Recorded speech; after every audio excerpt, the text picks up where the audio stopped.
গেছিলাম মামার বাড়ি, মামাতো বোন আবার আমার সেই ক্রাশ। এবার দেখলাম মামাদের বাথরুমে যে যায় সেই দেখি জুড়ে জুড়ে গান করে। ফার্স্টে ঢুকলো আমার মামাতো ভাই, সে বাথরুমে ঢুকে এই গানটা গাওয়া শুরু করলো। এ জীবনে যারে চেয়েছি আ আজ আমি তারে পাইনি আ এবার ঢুকলো মামি, মামি ঢুকে এই গানটা শুরু করলো। দিলবার দিলবার ओ दिलबर दिलबर होश ना खबर है एक कैसा आचार है तुमसे मिलने के बाद दिलबर। এবার ঢুকলেন মামা, মামা ঢুকেই এই গানটা শুরু করলেন। নাচ মেরি রানী নাচ নাচ নাচ মেরে রানী। সবাই বাথরুমে গিয়ে কেন গান করে, এটা আমার মাথায় ঢুকলো না।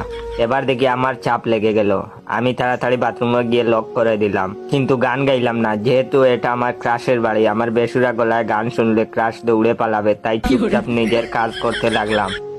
এবার কিছুক্ষণ পরে দেখি পুঠাস করে দরজাটা খুলে গেল, সামনে দাঁড়িয়ে আছে আমার ক্রাশ। সে হা করে তাকিয়ে আছে আমার দিকে, মনে হয় ভূত দেখে ফেলেছে।